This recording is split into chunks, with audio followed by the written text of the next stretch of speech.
Everybody, want to give you a number of updates on things that are happening around the city and how we're addressing this crisis.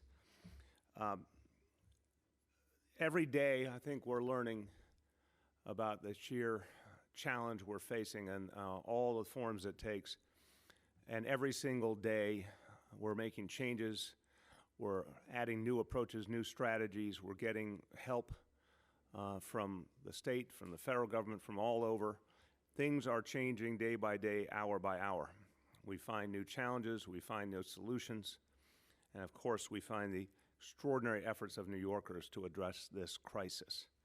There is a lot more to do, and especially in terms of our federal government, a lot more to do.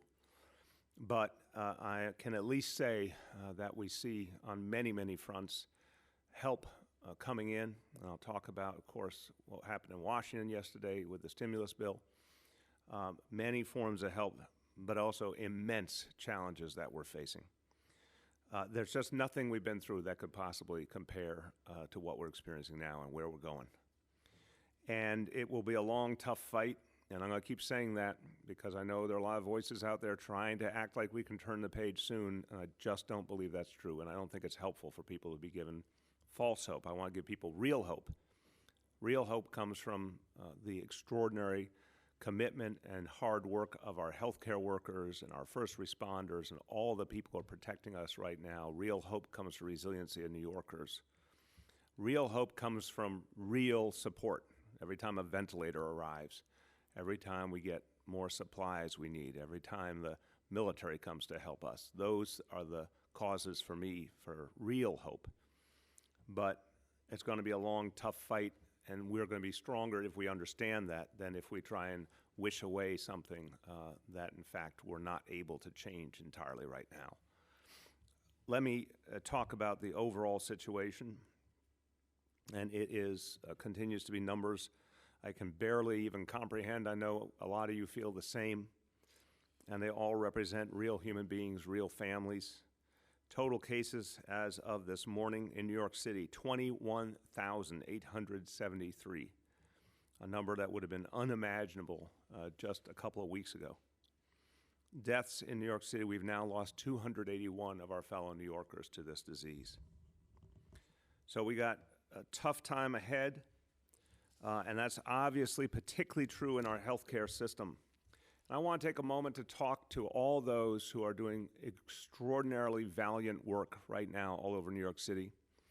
Doctors, nurses, all healthcare workers, everyone who works in a hospital, whatever your job is, every single one of you are doing something heroic and really difficult and absolutely necessary to save the lives of your fellow New Yorkers. There's a phrase we use. We say people have gone above and beyond the call. Well, all of you are doing that now in a way that we're going to remember. We're not just going to remember it next week or next month or next year. We're going to remember it for the rest of the history of New York City going forward. It'll be part of a chapter in this city's history that will be unforgettable, that all of you stood up, all of you showed up, all of you gave your all under very, very trying circumstances, because none of us have experienced anything like this, and it came out of nowhere. So I want to say on behalf of all 8.6 million New Yorkers, a thank you to all our healthcare workers, and not only our gratitude, not only our words, but our deeds. That's what we should show our thanks through. You deserve, and you must have, and you will have the supplies you need. One way or another, we're going to get them to you every day. It will not be easy, and we absolutely must get federal help if we're going to be able to sustain this. But my commitment is, if it is available anywhere in the United States of America and we can get our hands on it, those supplies will get to you immediately to protect you, to allow you to do the life-saving work you're doing. This is going to be a day-to-day, hour-to-hour reality. I keep saying, I know this week that we have the supplies in this city we need. I hope we can get through next week, but that is literally as far over the horizon as I can see right now in any way that I can feel comfortable about, because I need to know we're going to have what we need for our healthcare workers and our people. But Any healthcare worker who's out there who feels afraid or worried, we all stand with you. We understand why you might feel that. Anyone who feels resolute about serving their patients but is worried about supplies, I understand that, and I want to make sure you don't have to worry, that you can see the supplies coming and know they'll be there. It's understandable that healthcare institutions, hospitals, clinics are trying to be careful about their use of supply. They're trying to make sure that we'll always have it going forward. But we also have to make really clear to our healthcare workers that any supplies we get from Washington, from Albany, from the private sector, are immediately being turned around to our hospitals and our healthcare facilities. And I want people to see more and more evidence of that, and we're going to show it very publicly. And to all of you who are experiencing challenges, we need to hear from you.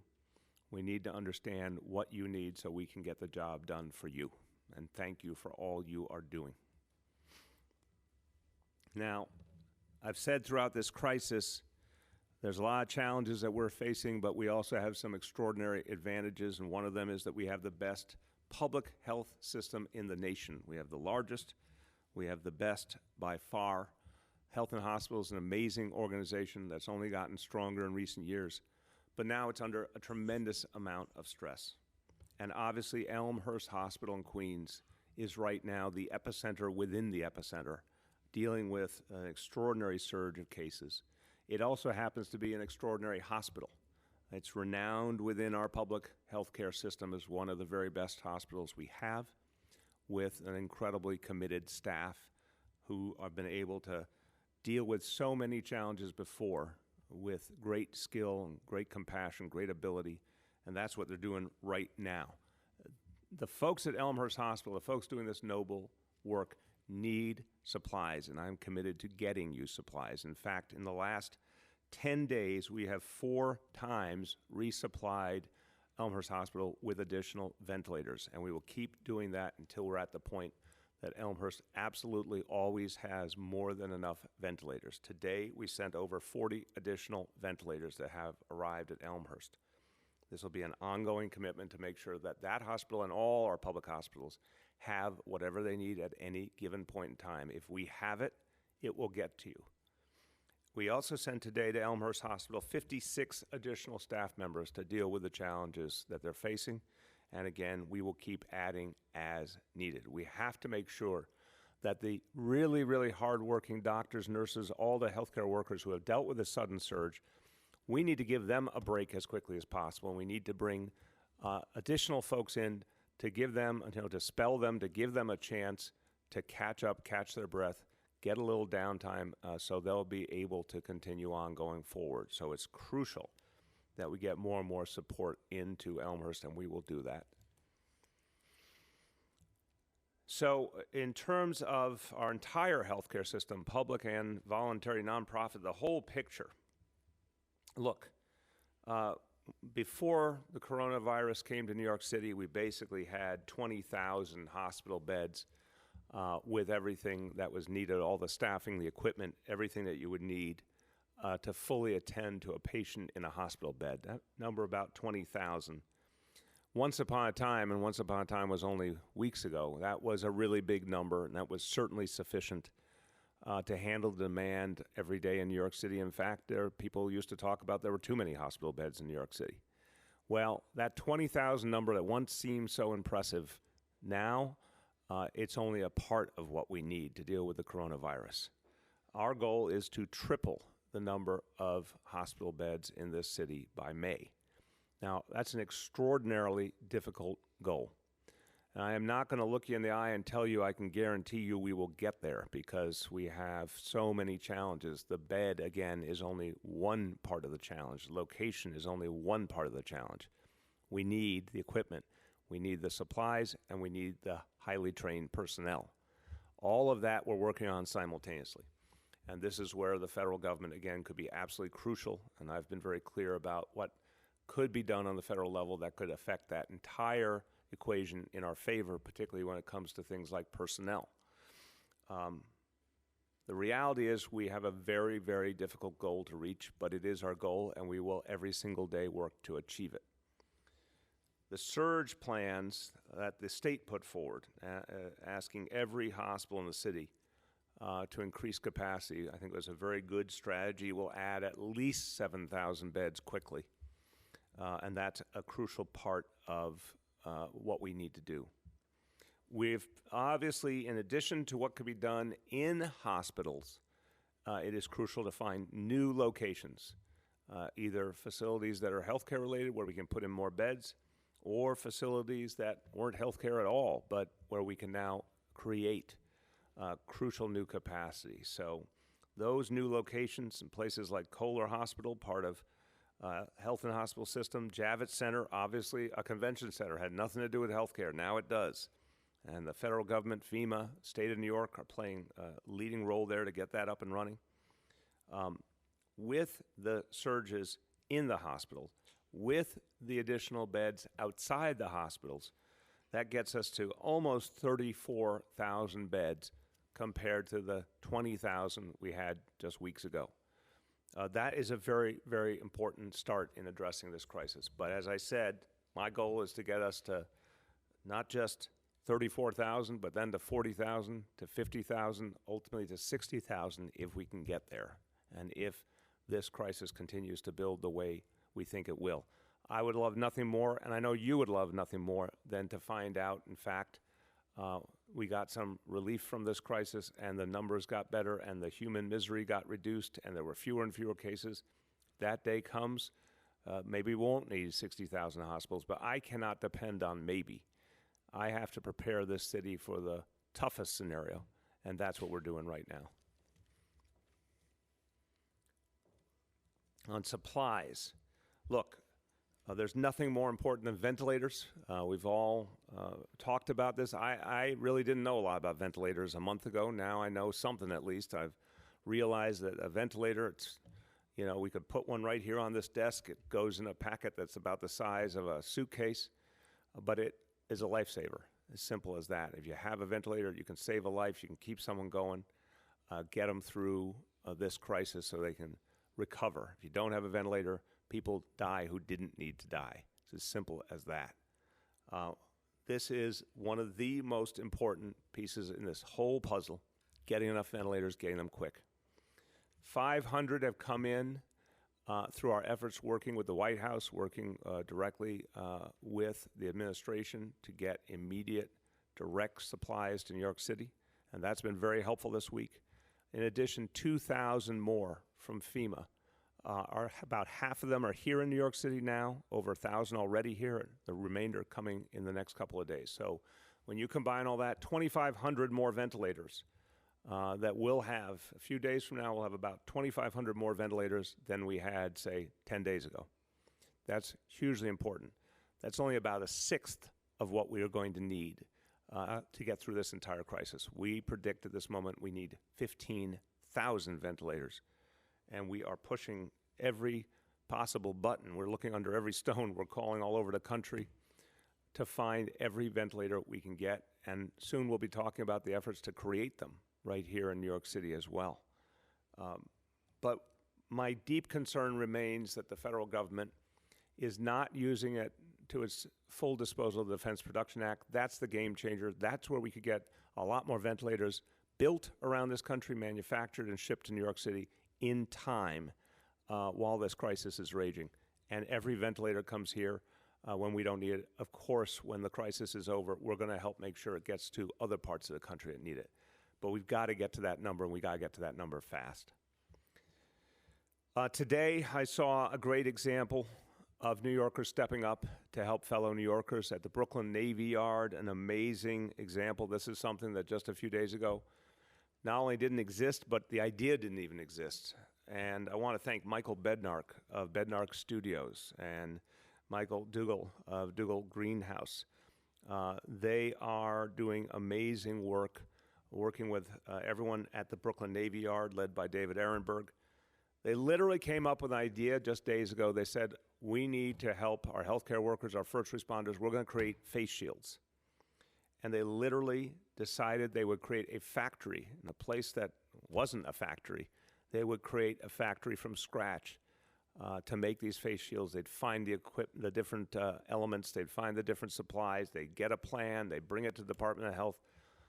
As recently as Sunday night was when they got this plan approved by the Department of Health to come up with their own version of a face shield to protect all of our crucial leaders and crucial folks in the healthcare field, our first responders, all the people out there at the front line doing such important work.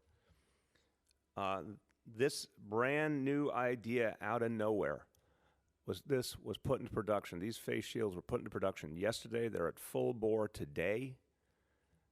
They will, on Friday, ship 50,000 face shields to the Department of Health to distribute to hospitals all over New York City and to first responders. By next Tuesday, they'll have 120,000 made. This is just an inspiring, beautiful effort. And we're going to make sure New Yorkers see a lot about this and understand how powerful this is and what it means is for the future. So many New Yorkers are just finding many, many ways to help each other. There's going to be more of that coming. You're going to see surgical masks, gloves, surgical gowns, all sorts of things being built right here in New York City, manufactured right here to protect our fellow New Yorkers. None of that takes the federal government off the hook, I want to be clear. We need everything that is being produced here just to keep going day to day. We need the federal government to come in with the really big numbers, the really big supplies, if we're going to get all the way through April into May. But we're going to help ourselves in the meantime every way we can. Finally, a couple updates. There's been a lot of concern about the situation in our jails. I want to give you an update that I'll keep doing every day. I'll give you an updated number. We are looking to release the inmates that we think are appropriate to release that we think do not pose a threat to the community. And we're also very, very concerned. There are inmates with very serious pre-existing conditions, inmates who are much older. We have an obligation to think about them the same way we think about all New Yorkers who are in those high-risk categories. So we're working that through. I'll give you updates regularly about where we stand. We have to work in many cases with the district attorneys in the states, state government, I should say, to get to specific decisions case by case, but we'll keep updating you. So as of last night, 200 inmates from our jail system have been released from the beginning of this process, 200. That action last night allowed us to hit a major, major milestone. And none of us expected this crisis, but one thing that has come out of it is that our jail population continues to decline. Last night, we went below 5,000 inmates in our jail system. Again, last night we went below 5,000 inmates in our jail system in a city of 8.6 million people. The last time the New York City jail system had fewer than 5,000 inmates was 1949, right after World War II. So this is an important note against the backdrop of this crisis, something happening that has a real value in other ways, even though it's part of addressing this crisis. It should be noted as an important moment.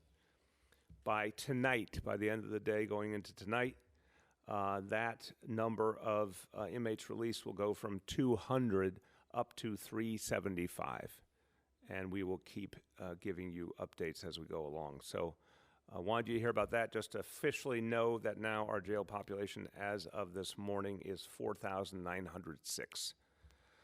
On supermarkets, there's a lot of concern to make sure we keep our supermarkets clear so people go in there, can shop, observe social distancing, not be crowded, not end up being in a situation that violates the rules we put forward. We need everyone to stick to that idea. So a couple of thoughts. First of all, to, again, the store owners, the store managers, the employees, very, very important to practice social distancing, insist on social distancing. Any line inside or outside the store needs to be distanced, 6 feet between the person before them and after them. Constantly have to make that happen. We have to be conscious about limiting the number of people come into a store if you start to see an overcrowding situation. Again, if that means the line outside, keep that line distanced. To any store owner or store manager or employee who says, wait a minute, we need some help to do that, we need some backup, we need some enforcement, just pick up the phone and call 311, and we will get you help quickly. whether it comes from the NYPD, the fire department, the sheriff's office, the buildings department, whatever it is, members of our city government will come to you and will help you achieve that social distancing. You're not alone in doing this. We want to help you do it. Call 311 and we will get help to you quickly, but we got to get this done.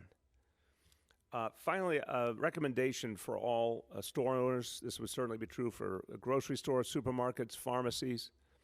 If you can, and some it'll be easier, some it'll be harder, but if you can, there've been a lot of requests to institute senior citizen hours early in the day. So the idea would be to set up a time, and I'm going to suggest something like 6 a.m. to 8 a.m., where only seniors come in to shop. Look, this is a suggestion, this is a recommendation, it's something that is not typical, but in this crisis, people are adapting and getting used to very different realities. I think all New Yorkers want to make sure our seniors are safe and they get what they need.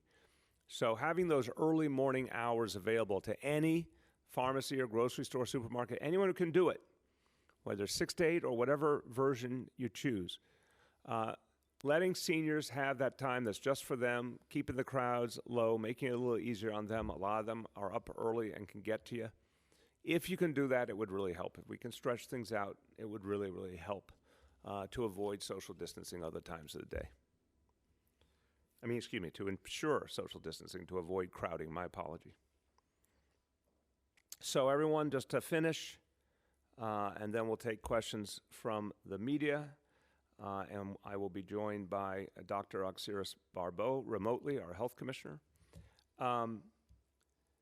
I talked earlier about our healthcare workers, our doctors, our nurses, every single human being who's working in a hospital right now, whatever your job title, you're a hero, we need you, you're at the front line.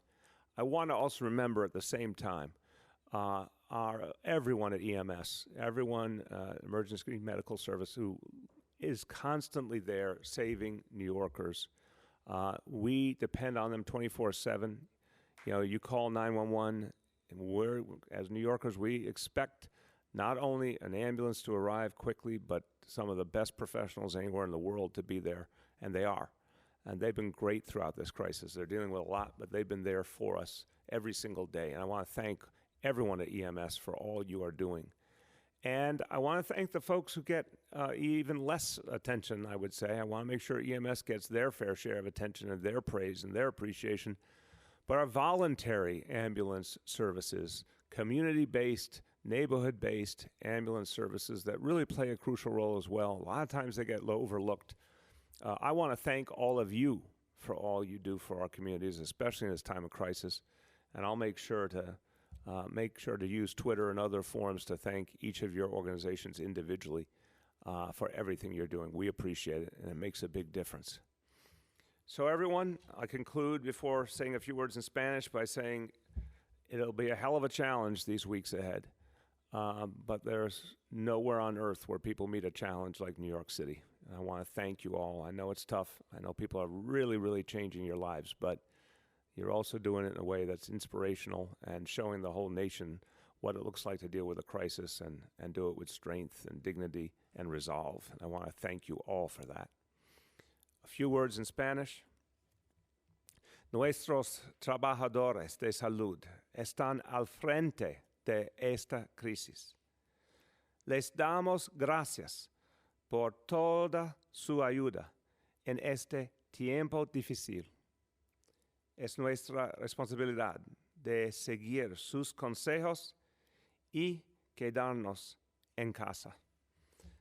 With that, let me turn to our colleagues from the media, and we will be calling upon you one by one, and we'll call in Dr. Barbeau on questions that are relevant to her. Let's go ahead. Hi all, just a quick note at the top. Today we'll ask that everyone limit themselves to just one question in an effort to get to as many outlets as possible. Just a reminder, we have Dr. Barbeau and Dr. Katz on the phone today. Good. Dr. Katz has joined us. Okay, I'm glad for the update. Thank you. With that, I will start with Shant from the Daily News. Thank you, Mayor. I wanted to ask for your reaction to today's historic unemployment numbers and if that's changing your response for your plans looking ahead. Shant, it's staggering. We're only seeing the initial numbers.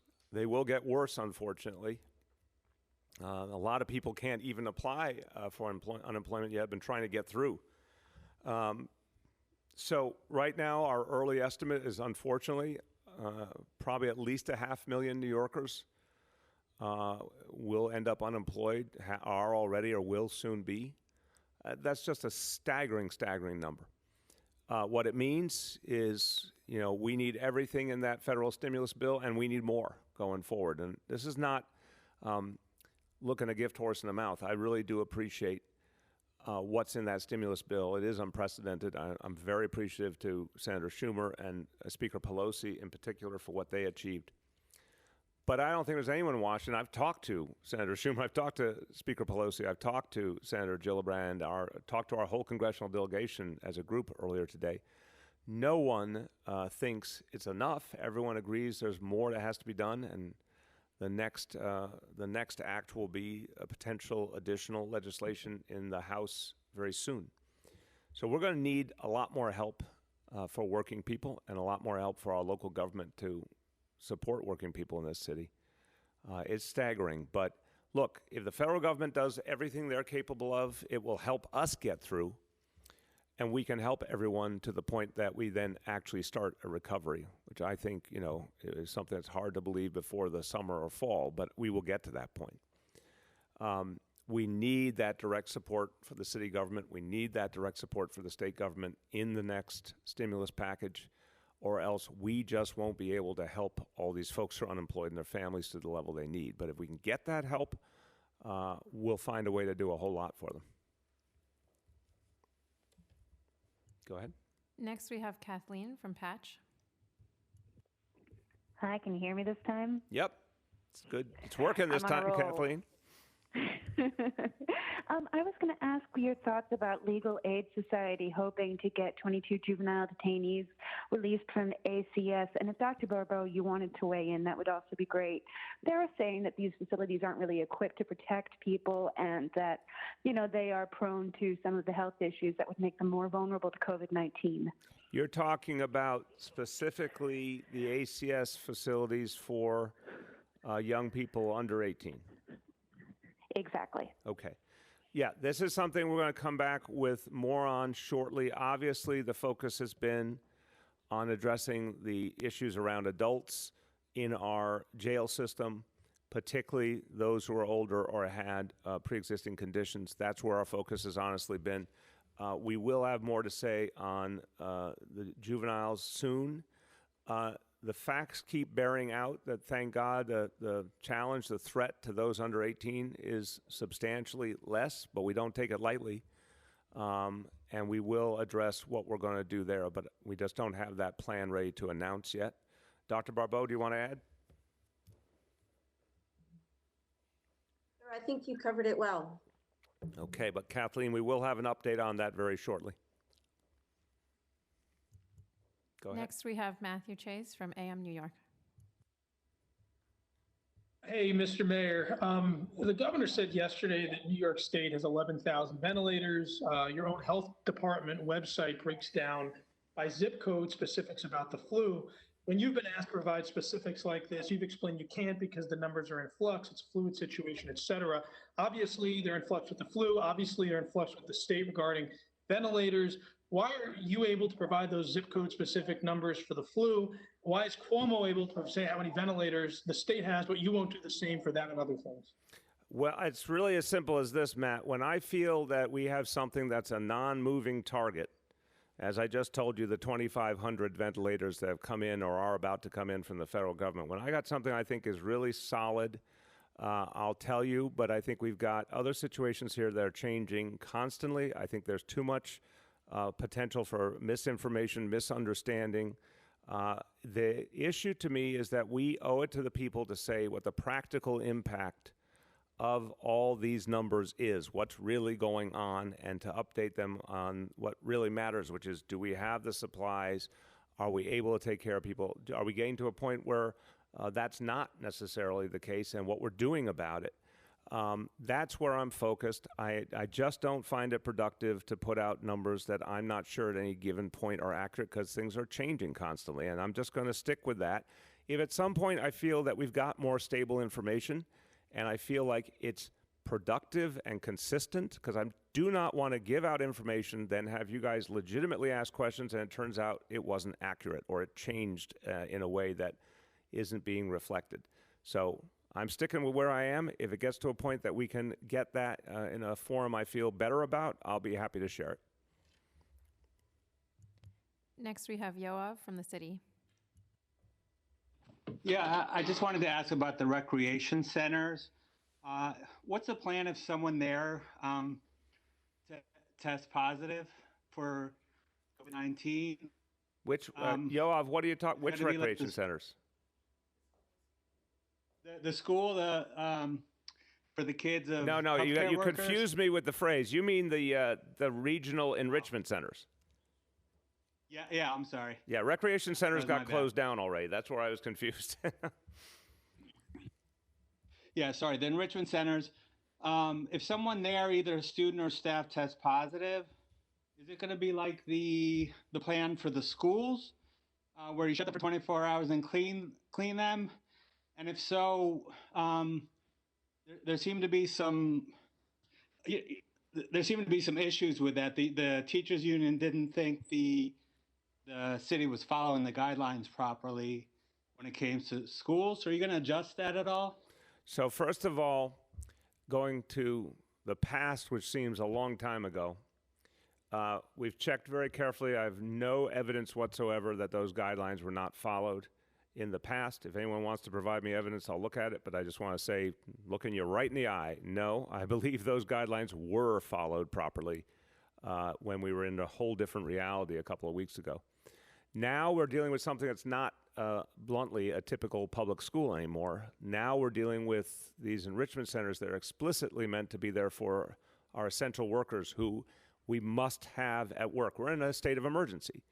Our first responders, our healthcare workers, our transit workers, and the additional workers we've added, grocery, pharmacy workers, all the people we've added to the list. We must have them at work or this city cannot function, particularly in this emergency environment. So we have to keep those centers running. It's literally mission critical. If we have a sickness, we're going to deal with it specifically, meaning we would obviously make sure that anyone who became sick immediately was taken out of school, gotten to their home or wherever's the appropriate place for them. And anyone else that we think needs to be gotten home or gotten to a different location, we would do that. Anything that needed to be cleaned in the immediate area, we would do that. But we have to keep the centers open. So no, it's a different standard because it's a state of emergency standard, and it's for a very limited and essential purpose. Next, we have Sydney from the Advance. Can you hear me? Hi. Yeah. Hey, thanks for finally taking my question. So you talked about how you want to triple the number of hospital beds across the city. There's currently about 829 hospital beds on Staten Island between the borough's 2 private hospitals. We just found out that 1,000 more are going to be added at the College of Staten Island, so about 1,900 beds total. This morning, there were 1,200 confirmed cases on Staten Island. Do you think 1,900 beds is enough for a borough with no public hospital? And do you have a plan in place to mobilize Staten Islanders to get to the city's public hospital system or places like the Naval Hospital Ship or Javits Center if Staten Island's hospitals reach their capacity? Well, I think the first part would be, like I said, we want to first double and then ideally triple our capacity everywhere. So what already exists on Staten Island and what is going to be built out is a beginning. I want to keep looking for every additional opportunity we have to build it further on Staten Island. That to me is the obvious thing to do next. And I understand the distinction on public and private hospitals, but that distinction means a lot less in the middle of an emergency. Right now, it's just about wherever we can get the beds and the ability to serve people. So we're going to keep doing that on Staten Island. What I would say then, if you say in any part of the city, what if you needed people to get out of their own borough and go somewhere else. Well, that's something that, Health and Hospitals is doing right now, for example, in Queens, where there's been the public hospitals in Queens have been getting a huge number of people coming in, cases that can safely be diverted to other health and hospitals facilities outside of Queens are being. So we would do the same thing with any borough. If some cases, people need health care out of their borough, we will do that. But I think the goal now is to maximize the growth of this system in every part of the city to make sure healthcare is as close to people as possible. And we'll constantly give updates as we open up more capacity. Go ahead. Next, we have Julia from the Post. Hi, Mr. Mayor. Can you hear me? Yes, indeed. I'm wondering if any federal, state, or city guidelines allow for the reuse of personal protective equipment during a pandemic, and was that in any of the executive orders you signed? I'll let the health commissioner speak to the guidelines. I think from the entire global discussion, literally when I say global, I mean all over the world, there's been a recognition that we're in an unprecedented situation. I think it's a great question, Julia. I'm not in any way belittling the question, but I want to say that I think what's happened in the global health community, in the global governmental community, is a recognition that we are in something that has literally never been experienced by humankind previously, and that there are a number of things where we have to use different standards to practically reach as many people as we need to and care for them. And I believe, and Dr. Barbeau will speak to it, that we've seen from the World Health Organization, CDC, any number of different sources, depending on the issue, depending on the topic, a recognition of the need for flexibility and improvisation in this kind of environment. So Dr. Barbeau, that's my layman's framing. You take it from here and you can give a much more eloquent answer. Thank you, Mr. Mayor. So let me just first of all start off by saying that we have been focused on maximizing getting the personal protective equipment to the frontline staff. And in that, focusing on ways in which we can reduce the unnecessary use of personal protective equipment so that, again, we can maximize that supply getting to frontline healthcare workers. That being said, there are evolving guidelines that are allowing for more extended use of personal protective equipment. And we are working collaboratively with the CDC. We're working collaboratively with the state health department, as well as our clinical partners, to ensure that whatever guidance we end up evolving to always maintains the maximal safety of healthcare workers and frontline workers as we move to address this response. And additionally, I will say that, for example, there are healthcare leaders in other parts of the country that are looking at ways in which we can potentially re-sanitize, if you will, surgical masks. We recently had a meeting with healthcare providers in Nebraska that are looking at ways in which we can re-sterilize surgical masks. So the point here is that while we are focused on ensuring that PPE gets to the places where it's needed and where we are focused on ensuring that we don't squander these precious resources, we are also looking at different ways in which we can extend that supply. And actually, the mayor referred to earlier some of the innovations that have been introduced in this, which include those full face masks in order, again, to ensure that our frontline workers are safe as they perform their really heroic duties. Next, we have Jennifer from AP. Hi, can you hear me? Yep. Thanks very much. Talking again about healthcare workers, as you've probably seen, there have been a growing number of reports of workers who are sick. Unfortunately, there's been at least one death. Many are frightened about getting sick. Is there any further effort to kind of tally this and its impact on the hospitals and to try to figure out whether there's any further measures that need to be done for them? It's something I know our healthcare leaders think about all the time, both the folks who run each hospital and certainly Dr. Katz in terms of health and hospitals, Dr. Barbeau looking at the overall situation with healthcare in the city. Everyone's thinking about this. I think the ways that are the basics, making sure that the equipment and supplies are there for our healthcare workers, trying to get them some relief going forward by bringing in more and more additional health workers from around the city, around the metropolitan area, even around the country. But it is obviously part of the heroism, just like our first responders run toward the danger. Our healthcare workers every day, even when there's just a normal day in New York City before this ever happened, this crisis, they put themselves in harm's way, and they've chosen a profession that comes with a lot of challenges, but is an extraordinarily noble profession. Our job is to support them and back them up and get them what they need. And so we're always going to be looking at how we can protect them. And if there's something we're seeing, any of us are seeing some kind of indication of something else and different that needs to be done, we're going to do it right away. But it is, unfortunately, we're seeing in all parts of the essential workforce that a number of people are out sick. The vast majority of the people out sick will be back 7 to 10 days later in each case. But it's a real issue we have to keep working on. So Dr. Katz or Dr. Barbeau, do you want to add anything? Mayor, I think you've expressed it very well. It's certainly within health and hospitals, extremely upsetting to staff when a fellow person becomes ill, and that has certainly happened. We don't have a tally of it, but we do want to protect all our workers as best we can. And again, as you have done, admire their amazing heroism in working through this pandemic. Okay. Next, we have Erin from Politico. Hi there.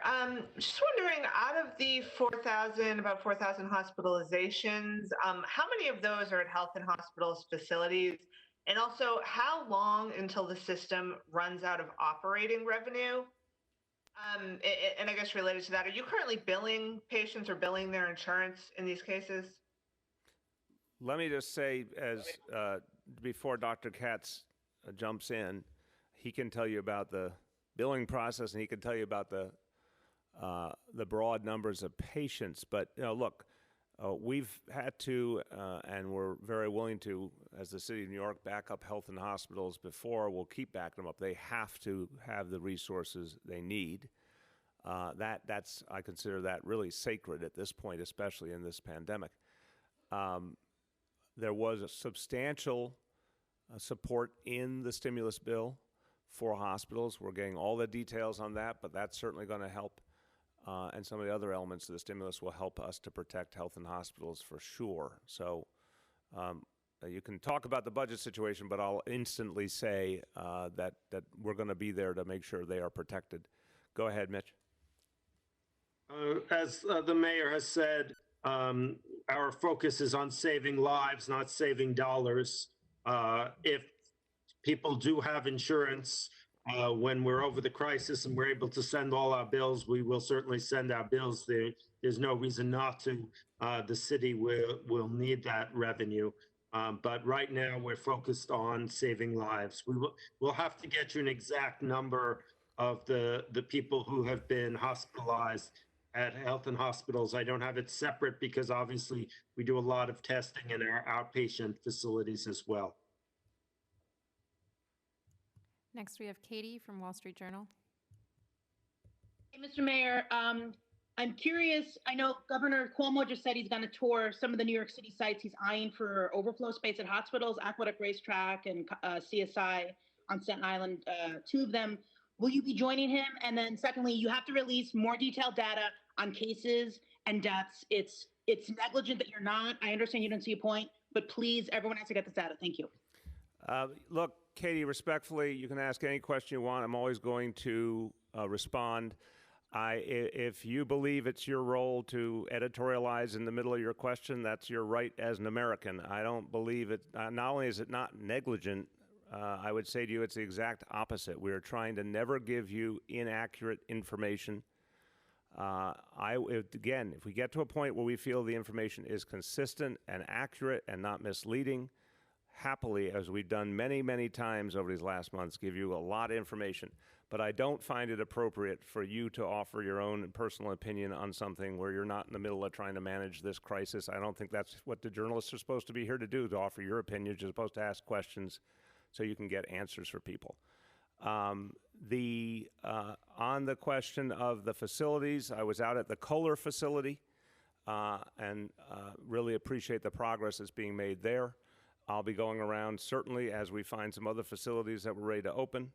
The governor is working on a number of leads. We're working on a number of leads. We're all coordinated, and we'll keep doing that.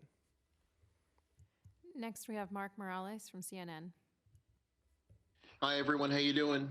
Hey, Mark. Quick question.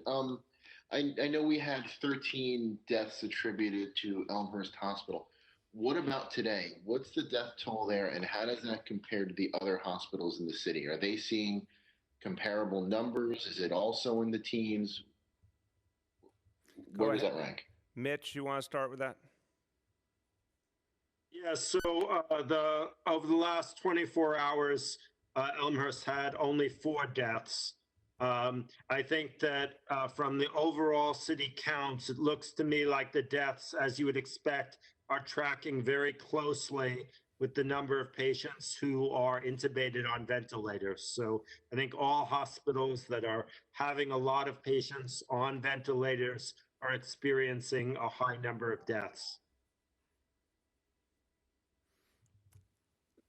Mitch, do you have any, I don't have the figures in front of me. Do you have any kind of comparison to other hospitals beyond that?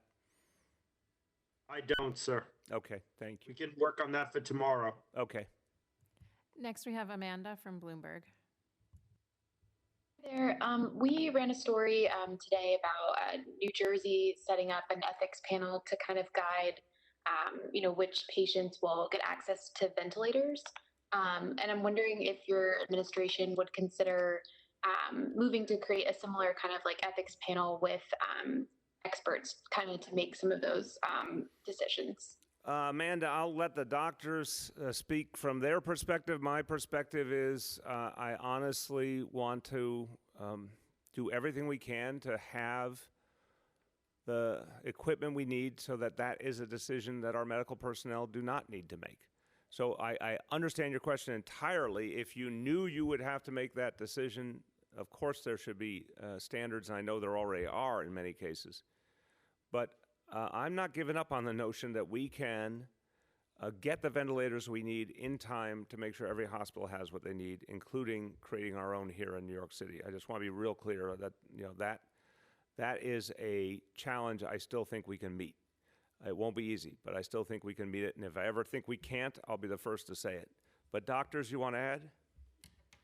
I would agree that right now our focus should be on getting enough equipment so that we can save every life. There are existing state guidelines that have specifically looked ahead of time into pandemic issues and what are the right ethical principles to follow in such cases. But I believe with your efforts, we're not going to need to get there. Yeah, I would echo that. I think that if and when we ever got to that situation, there are guidelines that are out there. And, we've worked collaboratively with our partners through Greater New York, through Health and Hospitals, to ensure that if and when we ever got to that situation, we would have those conversations. But I really can't stress enough that all of our efforts have been directed thus far at slowing the spread of this pandemic and protecting the healthcare delivery system so that individuals who need access to care get that access to care as quickly as possible. Amen. Next, we have Gersh from Streets Blog. Hello, Mr. Mayor and others. Thank you for taking the call. Late last night, the administration revealed its plan to open up those 4 stretches of roadway for pedestrians. So I have a 2-part question. It's only one question. First part is, how were those particular stretches selected, given that the portions you chose seem to be harder to secure than quieter residential streets that drivers could easily be diverted from.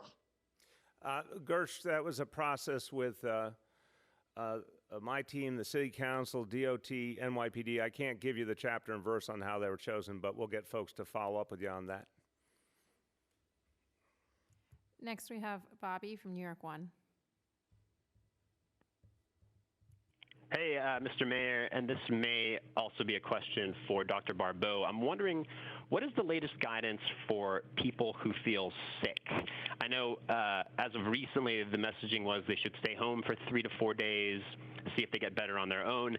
How sick does someone have to be before they should feel it necessary to go to a hospital? And related to that, I'm wondering about the status of testing. I know you guys had said testing is really only being done on people who show up at hospitals. People shouldn't be seeking a test. Is that still the case, or has the testing capacity expanded? Dr. Barbeau? Certainly. So I'll start with the recommendations or what people should do when they're sick. So from the very beginning, we've been saying that people should stay home rather than flooding the emergency departments or clinics. And we have been telling folks to stay home for about 3 to 4 days. And if they are not getting better, either at that mark or certainly before that mark, they should be reaching out to their healthcare providers. And the rationale for that was that, as we've been saying, 80% of individuals who do contract COVID-19 will have a mild course. And so the recommendation has been 3 to 4 days, not getting better, then go to your doctors. And certainly if you're getting worse in that period of time, don't wait the 3 to 4 days. You know, with regards to the testing, our priorities still remain testing the right people. And I have to tell you that I really have to emphasize the importance of testing the right people. And the right people, by the right people, we mean individuals who are above the age of 50, have one of those 5 chronic underlying illnesses, and who are sick and not getting better. I'm still hearing of people getting tested at some of these, walk-in urgent centers like CityMD, getting a test. And I really want to discourage folks from getting the test unless they are not getting better. And the reason for that is twofold. One is we don't want people who are sick walking around. We want you home. And it's only if you're not getting better and your doctor tells you that you need to be seen is when we want you outdoors. The second thing is that every time we do an unnecessary test, we are burning through personal protective equipment that we need to ensure we have maximal supply for healthcare workers and for our frontline staff. Next, we have Todd from AM New York. Hi, Mr. Mayor. I know it may be a little premature. I know that it's rare that you get the kind of money that you want from a stimulus package.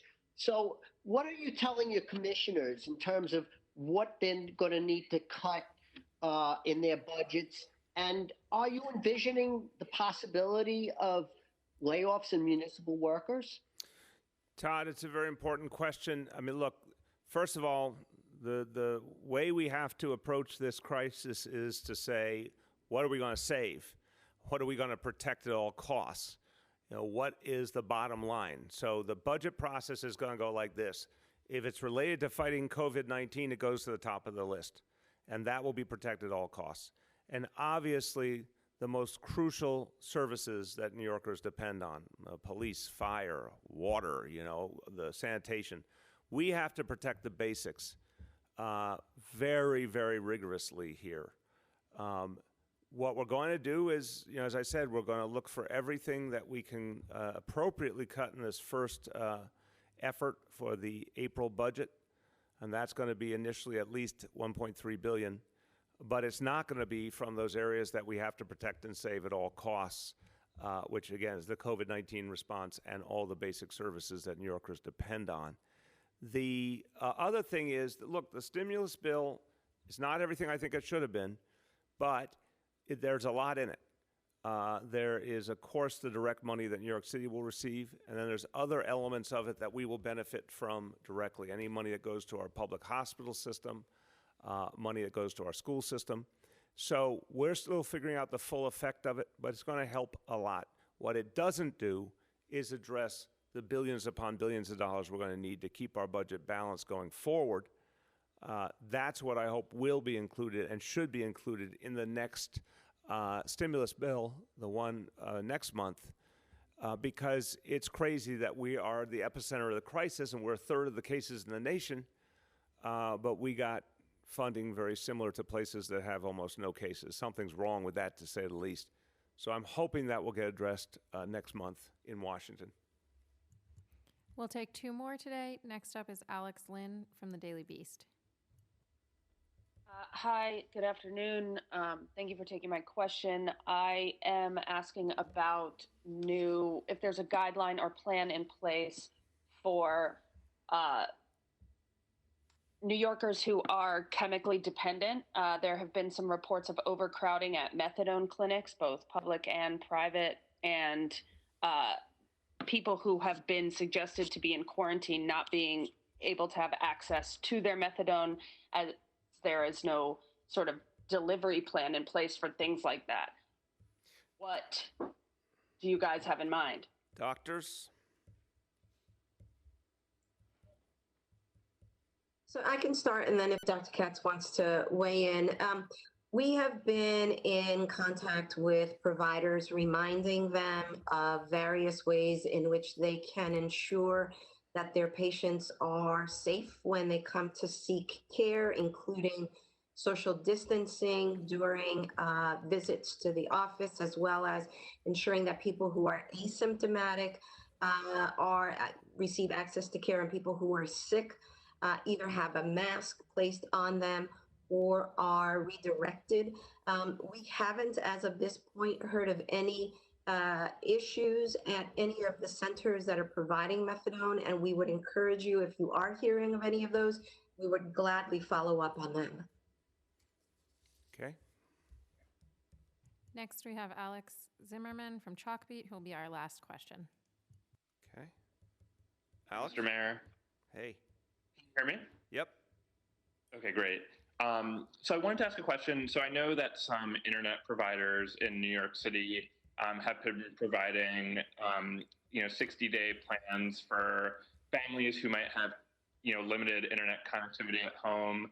Obviously, that's relevant for the, million students who are now trying to pivot to online learning. But we know that some providers aren't giving free access to families if they have outstanding bills with those providers. So if they had like an unpaid cable bill, even from a while ago, they're refusing to hook some parents up to internet access. And I was just wondering if you have any comment on that, if that's an acceptable practice to you. No, I very much appreciate you raising it, Alex, because, we've all been going nonstop for weeks now, but that's still every single day. Either a reporter raises an issue that had not been brought to my attention that I wanted to know about. In your case, I'm really glad you did.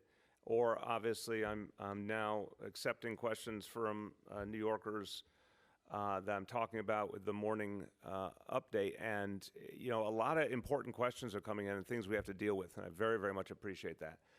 That really pisses me off, to tell you the truth, that any provider in the middle of a crisis like this would deprive a child and their family of the chance for that child to continue their education, which we all know is going to be, disrupted already because school isn't in session. I'm going to instruct my team to go back to the providers and be very clear about the fact that we find it unacceptable that any family wouldn't be given that opportunity. If there's any outstanding bills or outstanding issues, those can be addressed once the crisis is over, but we are not going to allow them to deprive children of their education. And if we have to take action, legal action or other action, I would happily do that to protect our students. Thank you very much for raising that. All right, that covers it. Thank you, everybody. Take care now.